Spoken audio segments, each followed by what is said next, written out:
El cine de los años 80 fue un territorio sin filtros, sin correcciones y sin miedo al exceso. Comedias desatadas, adolescentes fuera de control, bromas que cruzaban todos los límites y situaciones que hoy provocarían escándalos inmediatos en redes sociales. Películas que en su momento fueron éxitos, risas aseguradas y parte del entretenimiento cotidiano, pero que vistas hoy parecen imposibles de volver a filmar. En este recorrido vamos a repasar algunas de esas cintas ochenteras que marcaron una época y que, con el paso del tiempo, se convirtieron en verdaderos fósiles culturales de una industria que ya no existe. Porky's, la comedia adolescente que hoy sería impensable. Cuando se estrenó Porky's a principios de los años 80, nadie imaginaba el terremoto cultural que iba a provocar.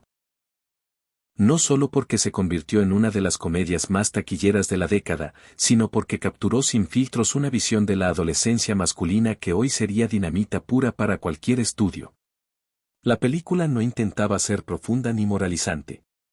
Su objetivo era uno solo: explotar, sin vergüenza alguna, las fantasías, impulsos y torpezas sexuales de un grupo de adolescentes obsesionados con perder la virginidad antes de graduarse.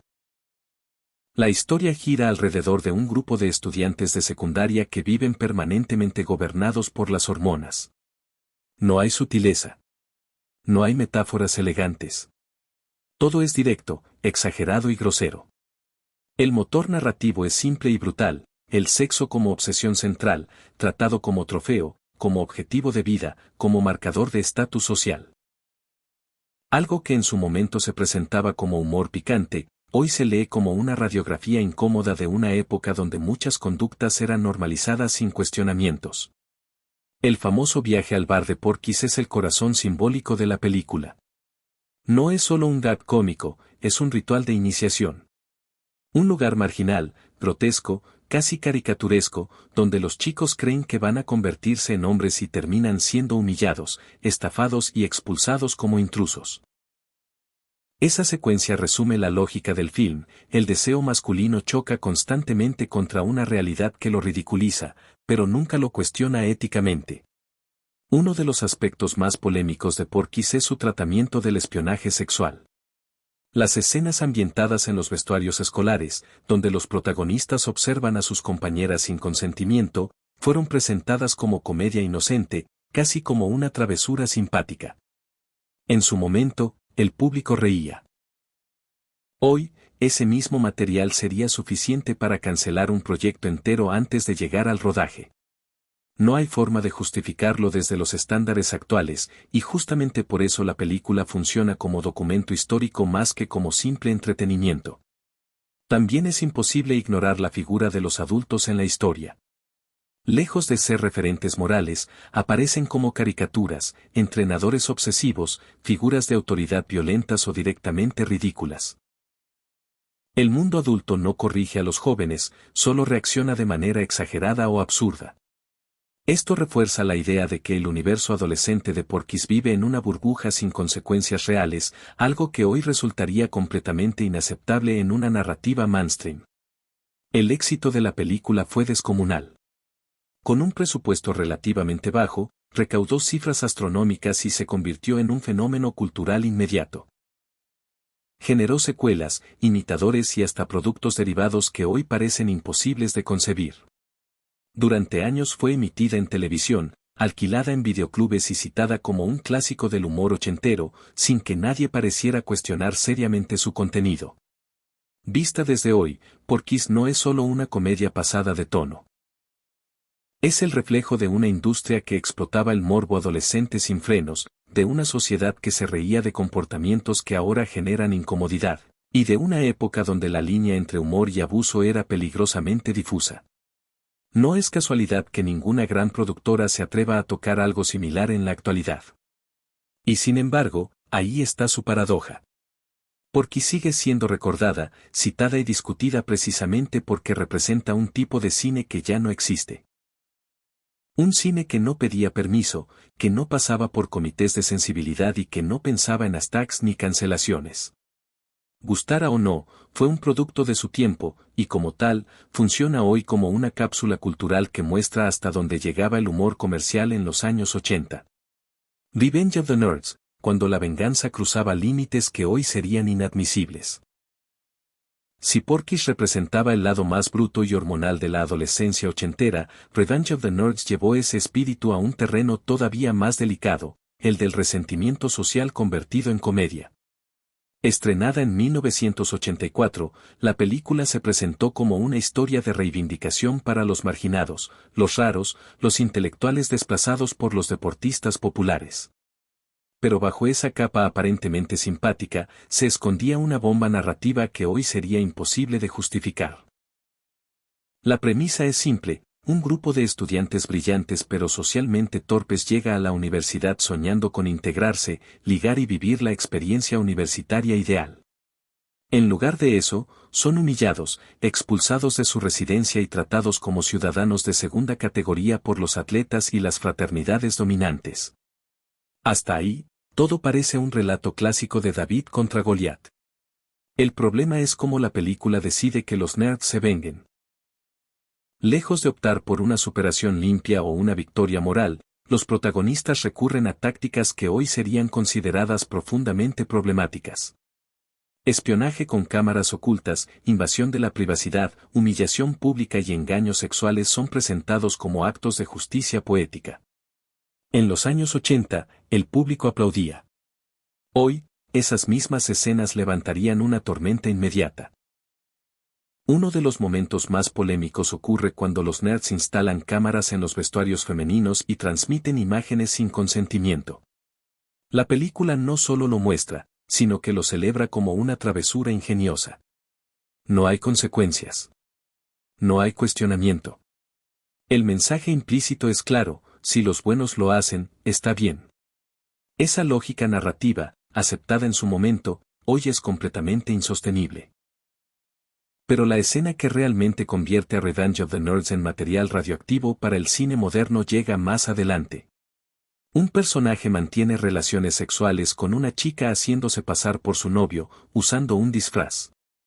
El engaño se revela después, y lejos de ser tratado como un acto grave, la historia lo presenta como una sorpresa romántica.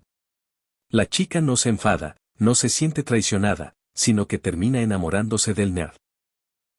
En los estándares actuales, esa escena sola bastaría para que la película fuera retirada de circulación.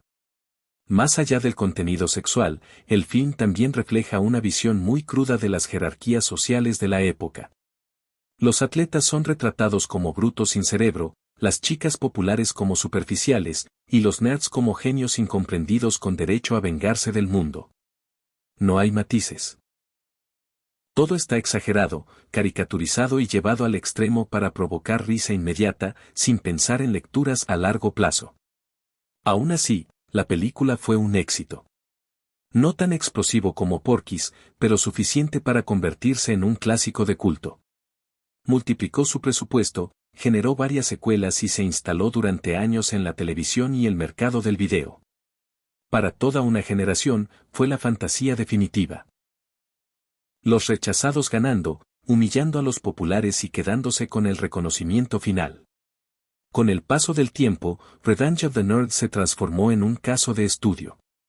Lo que antes se veía como una comedia irreverente, hoy se analiza como un ejemplo claro de cómo el cine puede normalizar conductas dañinas cuando las envuelve en humor. No es que la película haya envejecido mal. Es que fue creada en un contexto donde muchas cosas simplemente no se cuestionaban. Actualmente, ningún estudio grande se atrevería a filmar una historia similar sin reescribirla por completo. El concepto de venganza tendría que pasar por filtros éticos, legales y culturales que harían irreconocible al producto final. Y sin embargo, ahí está su importancia histórica.